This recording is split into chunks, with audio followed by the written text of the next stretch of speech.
brainstorming and sharing ideas is the funnest part of the creative process. We decided to skip the boring part of actually making stuff and just do the fun part. I'm your host, Tom Walma. And I'm Dustin Cole. Casey Curran. And I'm Darius Walker. And this is Creativity Wasted. I've thought over the years about, I don't do camping really because I don't have any close people in my life who like camping. But I was thinking about tents and air conditioning and tiny houses and using tech to make camping less annoying. And I had the idea, if you had a tent that was pretty insulated, if you entered and exited through the top instead of the side, it could keep cooler air in. Or if you open the door of a tent, maybe you can try to squeeze out and not let air out. But it'd be better, like a chest freezer, if you could just climb in the top of a tent and all of the air would stay in, especially cold air. But it'd be really weird to have a tent strong enough to climb in the top. But then I thought, why can't you just sleep in a chest freezer? So that's kind of my idea, is a chest freezer camping. So you have a special chest freezer that allows you to breathe. So it's a box, an insulated box, and it fits in the back of a pickup truck, and it could either be for two people, wider than an actual chest freezer, or it could be just a normal sized chest freezer, and you could have the refrigerating element built right into it. Because really the only thing for camping, I mean, you want to be outside anyway, right? That's the whole point of camping. But if you're trying to sleep and it's too hot or too cold, that's the annoying part. So you don't need a full RV. A tent doesn't keep you comfortable to sleep. So it seems silly at first, and it is silly, but why not sleep in an insulated box instead of a tent? You don't have to put it together. You could build refrigerant and a battery in it. Chest freezers are super energy efficient. You could probably have a battery that could run it for a few days. It's a third of the electricity of a stand-up fridge. Make it solar powered while you're camping. Yeah, you could put a solar panel on top. I feel like Epstein had something similar like this. I think he called it a kid's meal. Kids meal. So it's essentially just a sensory deprivation tank that you're portabling around. Yeah, I guess with refrigeration. Maybe you're not floating in a water like a sensory deprivation tank. I suppose you could. I was just thinking about the physical structure of it and the size. I don't know how big a sensory deprivation tank is, but big enough to get in. But I was picturing a chest freezer that you would have at a house, not a giant one for a store or something, but like one you'd find in your garage to store meat, stuff like that. Yeah. And then I thought maybe you have a special top for camping that allows you to breathe, and maybe it has a solar panel on top. So you use it. It's an actual chest freezer. It'd also have to have a battery. You put it in the back of the trunk and you sleep in it for camping. But then when you're not camping, it's in your garage used as a chest freezer. It's a dual-use thing. Gotcha. Now, would somebody be able to fight you to be able to sleep in your chest freezer instead of you? Yeah, but you'd have to fight in the chest freezer. It'd be up close, cage match. Close to personal. Yeah. I mean, I've seen the telephone box once. It gets interesting. In that case, being tall might put you at a disadvantage. Have you heard of car jutsu? Yes, no. I've watched. Is it fighting in a car? It's a real sport that people do, that where the two people start sitting driver's side and passenger side of a car, and they have a fight, a seatbelt, and they have a jiu-jitsu fight in a car. See if they can tap the other person while in a car. And you can use the seatbelt to choke someone out. Yes. Which sounds like an idea that would happen on the show, but it's not. It's a real thing. Yeah, I would Tom's watch just going to that. look up Karjitsu after this. Yeah, I'm definitely going to What's YouTube. it called? You said it's called Karjitsu? Karjitsu, I guess, it would be. Looking He's going to look it up right now. It's ridiculous. Like, So let's abandon that. I'm sure it's hilarious, funnier than my idea, but let's bang my idea out. Sorry, just the tangent just reminded me of the Karjitsu thing. But like a space heater, or I mean a chest freezer. Space heater, chest freezer, dual purpose, dual function. I did not intend to say the word space heater. But that was a total brain malfunction. I mean, what if you're camping in the cold, though, right? Don't you want that possibility? Like, people camp on, like, fall retreats, winter retreats. People go, like, fracking ice fishing. You take that thing out with the ice fishing, you sit in your hot little box. I did think about that, and I thought, well, maybe the refrigerant is built in, and the battery is built in, and if you wanted... Those space heaters are quite small. You could have a plug-in one. You wouldn't have to build it in. You could just have it in your little sleep area. Try not to touch it and burn your face. Maybe have a little compartment where you can stick it where you're not going to touch it. I also thought, like, trucks have that little thing that sticks up in the side where the wheel well is. So maybe the bottom of this thing could leave space for that wheel well, and then next to the wheel well, that's where the battery and the coolant is. So it's below you. So you're raised up a bit. Okay, so this is supposed to be a dual purpose thing where it's a chest freezer at home and a sleeping device while camping, right? It could be. I'm a little flexible on it. So I think the problem you might run into with that is, like, if you're using it as a meat freezer at home, your meat doesn't need to breathe. But when you're camping, your meat needs to breathe. So, like, how do you make it so that it's safe to keep food in at home, but then you can breathe air? Because otherwise, it's a coffin. I already mentioned the dual lids. So you have the normal chest freezer lid, and then you have the camping lid that allows you to breathe. And then I thought, well, I don't know if you guys have heard of the Cyberlander. Basically, some guy designed for the Cybertruck, the Tesla Cybertruck, like a camping thing, like a pop-up camper that's tailored to fit exactly the dimensions of the Cybertruck trunk. And I think people have started to copy that for normal, like F-150s. So they're making a product that actually exists. Yeah, the Cybertruck isn't out yet, but I mean, that is a real business with pre-orders and everything. But yeah, the Cybertruck isn't out yet. Right, so I'm saying the person who made a thing for an accessory for the Cybertruck, man, you're really somebody copied it and put it out in the world for the trucks that actually exist before the original idea actually. That's very funny.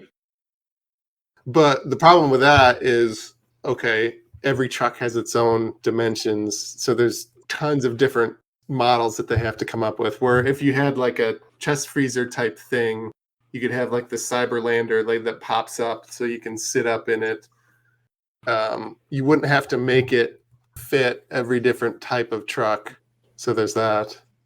Yeah, I think I hit most of my notes. Any other comments on that? I don't think I would get in it just because, like we were saying during the landlord discussion, I'm 6'3", 350 pounds. I think you're going to have this be real popular with the small people like Darius. I think and pedophiles. People who want to move dead bodies, maybe. Yeah. Pedophiles are going to love this. Human smugglers. Going to be real big with them. I feel like we're just naming the same group. Exactly. Yeah, people might smear this as that, but I mean, vans exist. Yeah, you created the most efficient cage of all time, it sounds like. But it's like... can this thing be locked from the outside? Oh, that sounds bad. But if you can breathe in it, I mean, trunks exist. It's fine. If you can breathe, it's fine. It doesn't matter. But that means your screams can get out. So it's not like totally ideal for creepy shit. I mean, yeah, but when it's going 90 down the freeway, you can scream all you want. Yeah.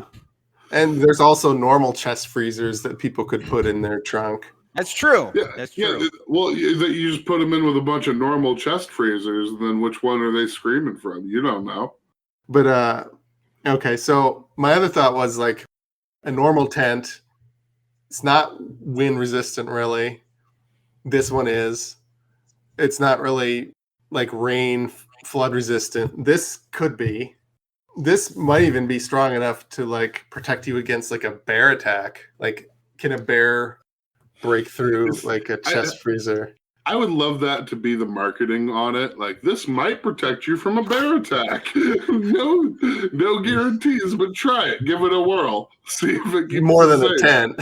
I want to see a live test of this.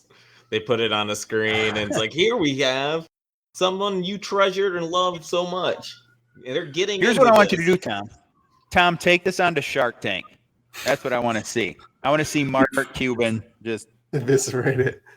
It's you can turn this into. I can have a guy dressed like a bear. Or a real bear. You get somebody in one of these things with a bunch of food in there as well, and then you release the bear on Shark Tank, like in the room. It would be like an actual shark cage, like an actual Shark Tank, but like for bears. Oh. And so the bears would come up and like try to get into the cage to get to the person and get the food. But apparently this is a bear-proof box, so there's nothing to worry about. Well, it would. I don't know about bears, but maybe mountain lions, bobcats, wolves. I'm sharks. More confident. Sharks. I don't know if you would. If it would throw it in there. Yeah. Oh yeah, like so. What sort of depth can this go to? Is it underwater submersible? Can like a little submarine? I thought about that. Would it float? I don't know. I don't think I would trust it because waves and whatnot would be a problem. Otherwise, they'd be big in Cuba. Yeah, that whole smuggling business. Instead of life rafts, you just have a bunch of these. People getting them. We have revolutionized both prostitution and human smuggling. I just want to throw that out there for the group. But yeah, for tents, I'm not sure.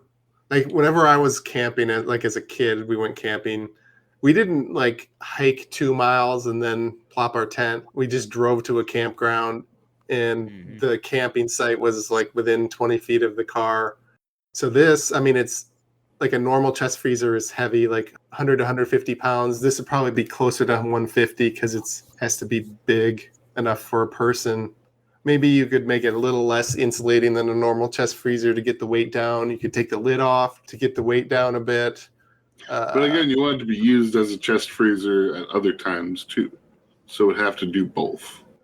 Yeah, maybe it's slightly shittier at less energy efficient chest freezer. Or I don't know, maybe it's made out of things that make it lighter. Whereas normal chest freezers, that's not even a consideration really. Not at all. So maybe there exist things already where you could make it easier to carry and still be nearly as insulating. You could probably just use it as a box at home pretty easily without complication. But I just had an idea that popped in my head. Like if there was a wildfire, you could get in there and then maybe it could insulate you against the wildfire. You could put it outside of your house and get in it. So is it smoke proof? Yeah, I was gonna say then you'd still be breathing in the fumes. I don't know if you'd build everything in. Maybe you could stick like a scuba gear in there. In case of fire, like in an airplane where it's got the drop down mask, it's got one of those in case of fire. You put that on, so outside of the box is fireproof, and you've got the little oxygen mask come on, so you breathe in oxygen instead of smoke. Yeah, maybe. And then I guess you wait out the wildfire at that point in your toasty little oven. I think most of the time, because they like firemen have these like fireproof tents, so you just lie on the ground and it's like silver looking, and the fires I think tend to pass over you within like an hour or so.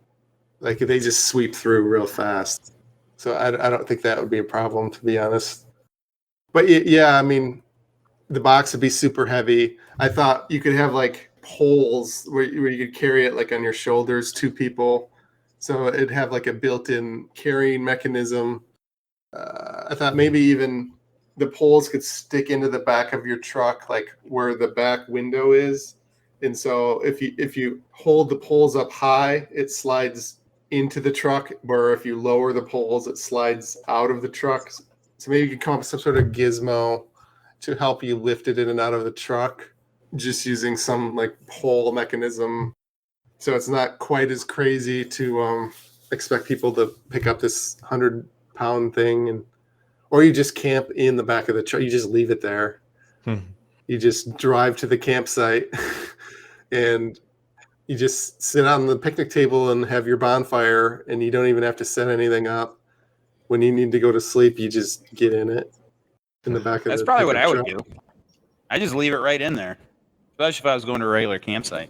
And yeah, you could, instead of having an RV, so you have this, it's like your sleeping pod, but you have a little more room in your pickup truck. You could have like, you don't have to be inside when you're cooking for the most part. You could cook like outside. You could have like a little George Foreman grill, or like a cook on the bonfire.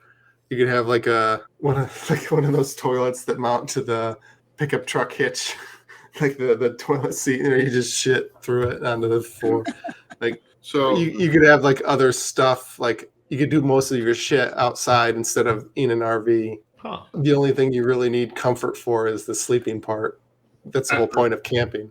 I understand how this would protect you from the elements while camping, but would it protect you from being an embarrassing cringe lord in the eyes of everyone else who's camping? Would it protect you from their insults as Absolutely they're like, not. hey, weird guy with the cooler that you're sleeping in? We're camping like normal people do, and you're being the weird one. I think if I was camping next to that guy, I'd be like, yeah, this guy's a serial killer. We need to find another campsite immediately. But what if the top half was like the pop-up tent thing? So No, the bottom half is cooler, the top half looks like a tent. Tom, if somebody shows up at the campsite next to me and climbs in a cooler to sleep, I'm like, all right, we got to move. We got to run. We got to get as far away from this place as possible right now. This is the start of a scary movie. That's a good point. I think people would judge, but if you literally ran away, that's pretty cowardly, especially given how big you are. I think You're people not afraid of a are guy with a lame tech gadget. People are judgmental when like you bring certain amenities to camp. I mean, this would be on that list for sure. That'd be like top 3 in that list. With like number 2 being like handcuffs. Is that a thing that you've seen at a campground? Handcuffs? Yeah. I don't know why that came up in conversation. Oh yeah, it's just I think that'd be a top 3 thing. You see that, you see handcuffs, and you see abnormal amount of melatonin. Yeah, I think you might call it good. You might call it good there. Speaking of handcuffs, if you were going to have sex in a campground, in a busy campground where the tents are really close to each other, maybe being in a soundproof box might be a little more private, you know? Yeah. Or I might just come there with a big upside down pineapple. I don't know. It's like the Mile High Club, but tipped over. But it's only soundproof from the inside, though, right? You can still hear what's going on inside from the outside. Yeah, it's only soundproof the wrong way. No, I guess it's probably not soundproof because of the breathing holes. Right? Yeah. Yeah, they're definitely going to be able to hear you masturbating in there. Right? Is it big enough to have sex in? Well, I thought, because I just had sex and it's not that bad, even as a big person. Yeah. It just took it down. The risk assessment just went from here to like here. Well, so I thought, chest freezer is like the size of for one person, but maybe if you had like a wider one that's like it's built for 2, but it fits in the pickup truck bed. Maybe truck bed's big enough. But then again, it's taller. It's not the flat lid. Mm-hmm. It's got like the pop-up tent fabric thing. So then, yeah, it's probably big enough in that sense. So you could fit like maybe 2 people in there closely. You could fit like 6 little people in there. You could fit I one don't person, see. two little people. I don't know, man. Combinations. I don't see families of 4 fitting in it. No. You don't want to be that close to your family. You could have a larger unit for an entire family and just drag that behind the truck, and you call it an RV. Look, we're sponsors. Who's sponsoring this? There's been a lot of problematic sponsored topics tonight. I don't know. I think it would have to be like for tech nerds, like some nerdy Elon Musk Radio type show. person, the type of person who will wear like AR glasses in public and not be ashamed. Like somebody who's okay looking foolish with new tech that people aren't used to. Who's the lady from Tiger King that killed her husband? Carol fucking Baskin. Carol Baskin. Yeah. That perfect spokesperson for this product. You put somebody Joe Rogan, maybe. Take them to the woods. Joe Rogan be all He over. hunts. He likes tech shit. He likes Elon Musk. He owns a Tesla, I think. Maybe one of the hunting guys who goes on his show. I don't know all their names. Get Mike Tyson because he's a boxer and it's a box. Oh, that's weird. Yeah, I don't know. What's the name of this thing? I just called it chest freezer camping. I didn't come up with a good name. I would just call it the box. Camping box. The box presented by Mike Tyson. Get ready for this. You'll feel like you'll be knocked out. So the reason you'd want it, you don't want to have to set up your tent. It's heated or air conditioned. It's more resistant to rain and wind and whatnot. So it's meant for comfort for lazy campers, but who don't want to do the full cost of an RV. How about cage, camping, and great environment? I like it. Any shows or podcasts or things you want to plug? Next week, I'm in Cadillac, Michigan at a venue called the Truck Stop. And then the following weekend, I'm in Youngstown, Ohio at Club 31 with Chris Kattan on Friday and Saturday night. That'd be the February 24th and 25th. So, yeah, I will be at Dr. Gran's open mic. The headliner for that day is Ian Lara. He's a pretty cool guy. So that's going to start at 8 o'clock on February 16th. And then February 18th, I'll be at the VFW Post 3195. I'll be featuring at 8:30 in Norton Shores. I'm featuring on the 23rd and the 24th. The 23rd, I'm at Journeyman Distillery in Three Oaks. And the 24th, I'm at Rupert's Up and Under in Kalamazoo. It's about a 90-second walk or so from my apartment. So that's pretty sick. And then otherwise, outside of that, I've sort of got a podcast I've started. Haven't actually released the first episode yet. But it's Dead Dog Cinema, talking about people's favorite movie with a dog in it and categorizing whether or not the dog dies at the end. Okay. I'm doing Mead Me at Valhalla on Thursday, March 9th. I have a Twitch channel that I'm trying to promote called Gaming McFitness, where I exercise using video game controllers built into fitness machines. This has been a production of Planet Amp Podcast, powered by Pinecast.